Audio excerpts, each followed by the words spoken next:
The Book of Wisdom, Series 14.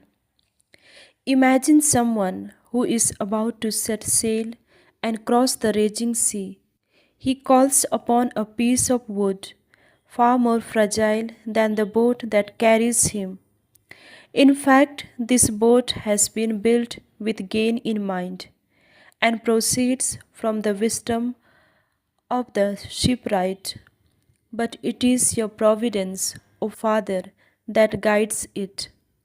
For you are the one who prepares a path through the sea and a safe way over the waves.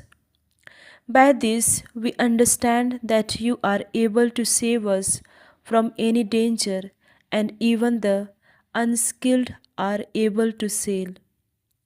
People are the work of your wisdom, and you do not want them to remain idle. So they trust their lives to a small plank of wood and cross the sea safe and sound on a raft. At the beginning of time, when proud giant perished, the hope of the world took refuge on a raft, and led by your hand, leapt to the world the seed of a new race for ages to come. Blessed be the wood by which justice was established, but cursed be the idol and its maker, the idol made by human hands, this corruptible thing that is called a god, and the craftsman for having fashioned it. They are hateful to God, both the godless and the fruit of his godlessness. The Maker will be punished together with his work. Therefore, the idol of the nations will also be judged, since they have come to be the most abominable among the creatures of God. They are stumbling block to the spirit of man, and the feet of the foolish are caught in the snare. Origin and consequences of idolatry. The invitation of idols was the origin of licentiousness. When they were invented, life became corrupt. For in the beginning they did not exist, and they will not exist forever. Human vanity introduced them into the world, and so a speedy end is in store for them. Imagine a father overwhelmed by grief for a child so swiftly taken from him, has an image made of him. From that time on, a dead human being will be honored as a god because the father handed on to his dependents secret rites and celebrations. Time will consolidate this unholy practice, and eventually it will be observed by law. It has also happened that sculptured images were worshipped by order of sovereigns. Those who lived far away and were unable to honor them in their presence had their images made, that they might honor them as if present by means of their images. The ambition of the artist helped this worship grow among those who did not even know the sovereign.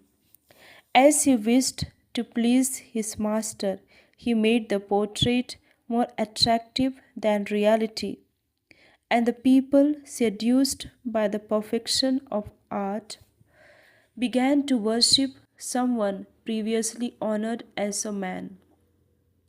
In this way, the image became a pitfall for the living, for people bent down either by misfortune or tyranny gave to stones and wood the incommunicable name. But it was not enough for them to err in the knowledge of God. In the great trouble to which ignorance condemned them, they have called such an evil situation peace. With the sacrificial murder of children in their initiations, with secret mysteries and wild ceremonial orgies. They no longer keep their lives and marriage pure. They treacherously murder one another or wound others through adultery. Everywhere it is a welter of blood, murder, fraud, and theft, corruption, treachery, riots, perjury.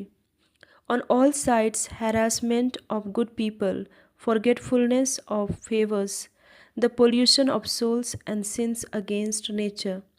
Widespread disorder in marriage, adultery, and debauchery. Indeed, the worship of gods, which do not even deserve a name, is the beginning, use, and effect of every evil. Others delight in raving or uttering false prophecies. They live wickedly and casually perjure themselves. As they deal with lifeless images, they do not fear any punishment for their false oaths, but a double punishment awaits them. As idolaters for their base concept of God, as frauds for taking false oaths in defiance of all that is holy, though the idols by which they swore are powerless, but the penalty that pursues sinners always overtakes the sins of the wicked.